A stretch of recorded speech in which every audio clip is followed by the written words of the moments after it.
bags were horror lies. George here with you, aka VHS82 apostrophe. It is week 548. It is another random. It's one of those weeks where we get an extra week, right? So we got two randoms tucked in together. And if you remember last week, we took a surprisingly very pleasant look at Bruno Mattei's 2007 Island of the Dead. And I mentioned that this week we would move forward and take a look at Zombies, the Beginning, the film that was filmed at the same time, back to back. Unfortunately, Bruno Mattei did not see the editing process through, so we never really got to see the films in their final product, unfortunately. He got sick, and then we lost him. And so this was a trilogy that was supposed to be completed by him. And having seen this one now, if you remember, I was glowing. I think if I was glowing over this pretty well. This is a fun movie. This one is a movie that harkens back to, well, gives us a nice little prologue for the original Zombie, but then it sort of finds its place in that world of Zombie 3, but maybe more Afterlife. And with, some slight nod Hell of the Living Dead, maybe a little bit. But more to those earlier zombie movies, the voodoo, the sort of the mysticism, the zombies were all over the map, man. You got vampire zombies, ghost zombies. You got to just, I mean, it's just, it was a fun movie. It was really, really a fun movie. This one is, it's different. It doesn't really serve as a direct sequel. So like when Dr. Sharon, who we saw at the end of the last one, she, of course, we think she has become a zombie, and therefore the plague spreads, on the ship and whatever. But that's tossed by the wayside in favor of a Ripley-like dream. You remember Aliens, which this is an absolute, complete rip on Aliens, except it's zombies, and it's some really weird stuff going on too. And it's, I don't know, it's weird because they almost the entire movie is a step-by-step walk with aliens. I mean, it's really weird. Like, I'm talking from the very beginning of the film, her nightmares, instead of an alien popping out, it's her nightmares of perhaps succumbing to the plague of the zombies. But she wakes up in this strange medical room and she doesn't know where she's at, and it just sort of goes there. And then you have the office set up, where she's like, she almost mimics the lines from Aliens. It's so hilarious. She's like, that's not all, and that won't be all. And just, she's like, because if one of those things get there, then that'll be it. That'll be on all your stuff that you think is so important. She kiss all that goodbye. You gotta get that, man. And then, of course, they want her to go back with them, and she wants to go back. She wants to go back and eliminate the menace on this island. And they do not. They don't want anything to do with it because they don't believe her. And in fact, it's so funny when the ship or the boat that was blown up, it's like so much of the dialogue is ripped right from the Alien script. It's so funny. But so she goes to a Buddhist monastery to become a Buddhist monk. And that's how she is going to deal with these nightmares. And then it doesn't take long for the representative of, was it Tyler Corporation, I think it is, finds her and just says, it's that whole, we lost contact, now we believe you, and now we want to go back, but you gotta lead us. And she doesn't want to. She refuses at first. But eventually her nightmares persist, and she realizes, I think, that the only way she can deal with this is, and maybe this is Ripley in a parallel universe, I don't know, but she'll go back with an elite group of military personnel armed to the teeth, ready to go mow down anything. Now that's where the movie really gets street, because the movie could have been really, if you would have carried us back into the same island with all this weird voodoo, ghost zombies, apparitional things, and just the mystery of the island, you could have had a lot of fun, man, bringing this military unit in who are dealing with things that just aren't flesh and blood, but the supernatural elements. Instead, what we have is almost a huge, like they take the factory of Hell of the Living Dead, and that becomes the staging point, like the colony and aliens. And so they need to, I think, ascertain the origin of this or something. And so, much of it is all in this factory, which is so alien to, pun intended, alien to the original film. And so it sort of strives to be its own thing, but using the same character that you just went through the whole first movie with, but now you're going on a new adventure, seemingly. And so the gore is great. Again, like the last movie, some things don't work as well. Some things work really well. It has, I'll be honest, unlike the first one, this one I found myself, checking my watch, wondering how much time I had left.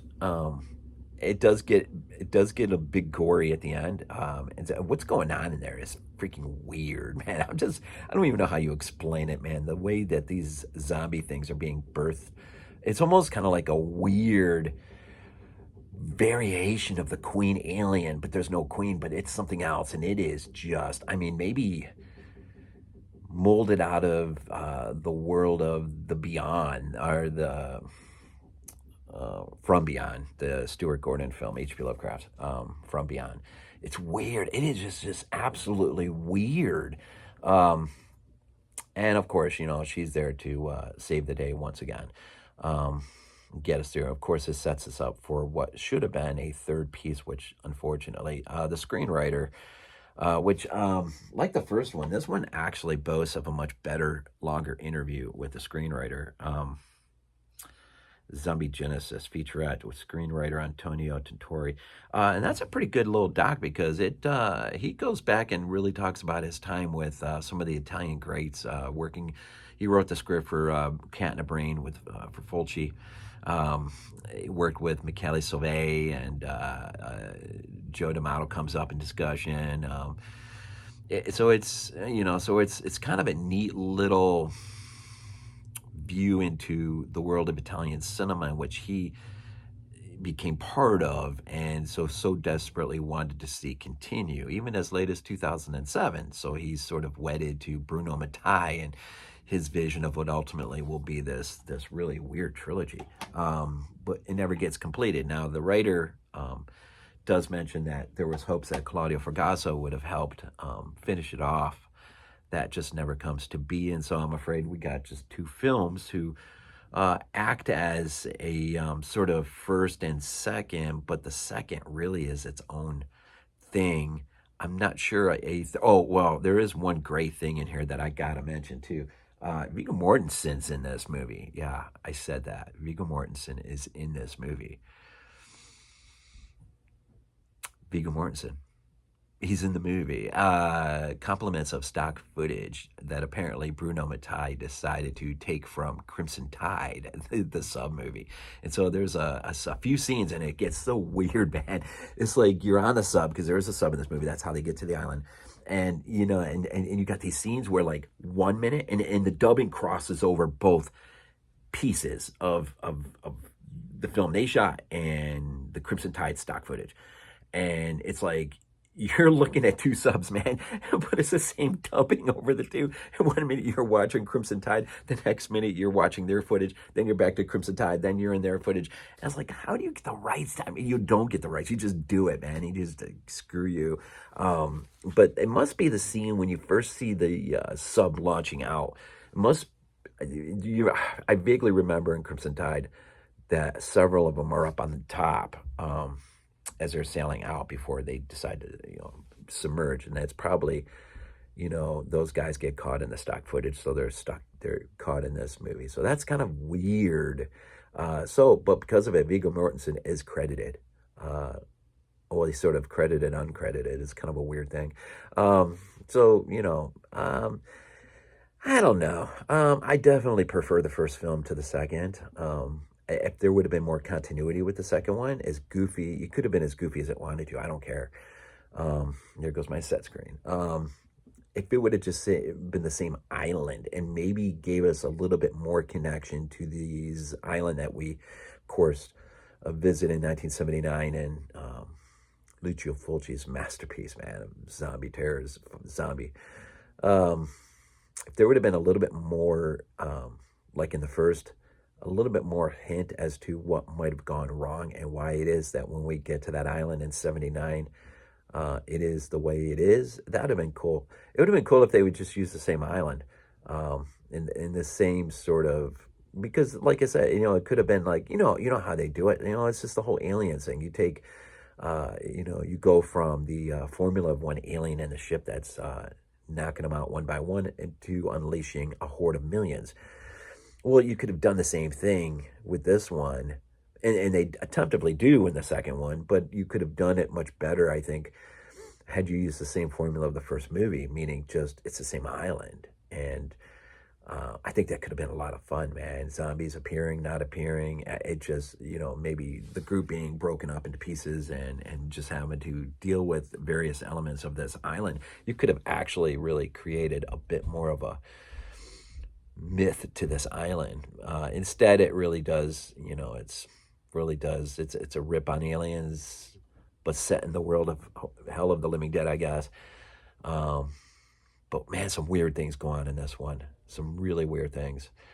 So anyways, there you go. Bruno Mattei, man, his farewell to us before, unfortunately, he died in Island of the Living Dead and Zombies, the beginning there. I did these mostly, I did these for Jason, just as a nod of appreciation to him and all that he has done for us here at Body Bags and continues to do. And just kind of a weird thing, but I needed some motivation to get these off my shelf, and so I finally conquered these two.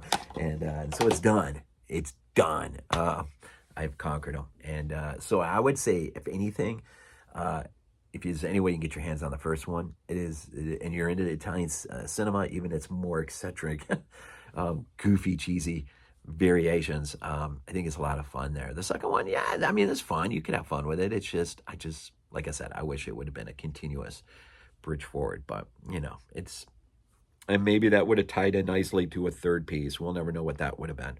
I think the screenwriter says that they had only begun talks in terms of what that might have looked like, but they didn't get nowhere near into it far enough to establish anything. Well, I don't think. So anyways, so interesting. Some Bruno Mattei here, and then we'll wrap up the end of the month with some Dario Argento, a theme week, Four Flies on Gray Velvet. And so I'm looking forward to revisiting that one. So with all my Georgia garb on, as always, we end these things off with Go Bills. This is not a dream. Not a dream. We might be useful to you.